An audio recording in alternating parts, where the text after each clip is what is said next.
Quakers were very, from the start, or very near the start, very concerned with the poor. First of all, it was their own poor, and the wealthier Quakers took very good care to support the poorer ones amongst them. And this really spread very widely, and the Quaker communities, wherever they had the ability, became very concerned with the poorer people of all sorts, of whatever religion. And so charity was a very central part of things. And that, if you ask an average person what they know about Quakers, they did something, they were very good in they did wonderful things in the famine, and they're very good. So we deny the very good, we accept the wonderful things in the famine. The famine support was very interesting, and but it was very real. I think one of the reasons, well, there were two reasons for that the Quakers got involved, or maybe three. One was their general charitable outlook, and they had been they're best known for what happened in the Great Famine, but there were plenty of famines before that, and the Quakers were very involved in helping people then. The Great Famine, there were nothing like enough Quakers to get involved, but because they were neither Protestant nor Catholic, there are heaps of stories in the famine about superism. Apparently most of those are fiction, but there were certainly went around that the Protestants wouldn't help a famine person unless they'd changed to Protestantism and so on.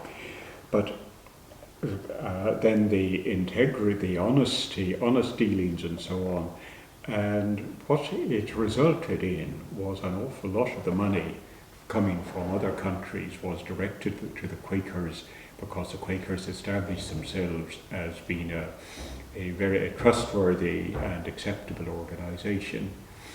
Now, one of the leading lights of that was a very remarkable man, Jonathan Pym. He was a Dubliner, and the Pym family were amazing entrepreneurs. Another close relative was Joshua Pym, who set up Pym's department store, which apparently was the first department store in Ireland, if not wider.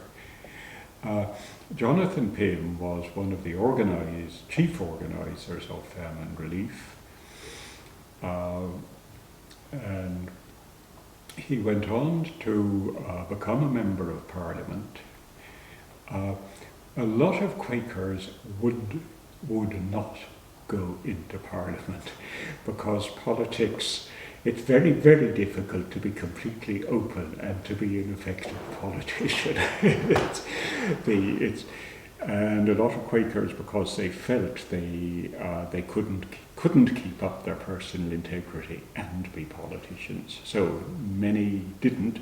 Quite a few did. Jonathan Pym was truly amazing.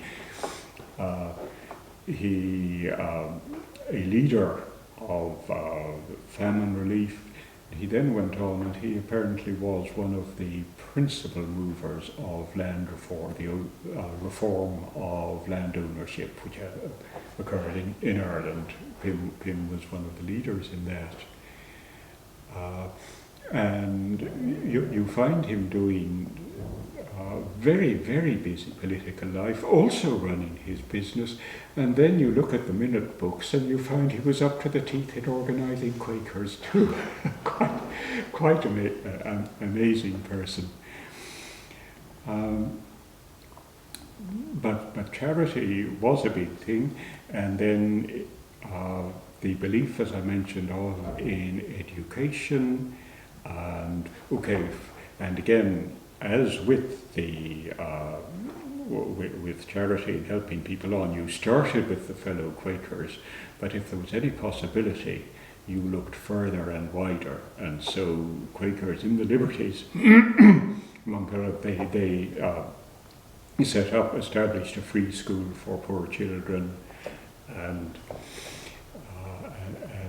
similar thing. And then the Quakers were behind the establishment of the Liberty Creche, which apparently was the first creche in the country, and it was developed there to make it possible for mothers to go out and earn money, whereas previously they had to stay at home and look after the children because there was nobody else to do it, and so they couldn't earn anything. And so the Liberty Creche enabled that, and of course was copied right, left and centre. We have volumes and volumes and volumes of records of the Liberty Creche.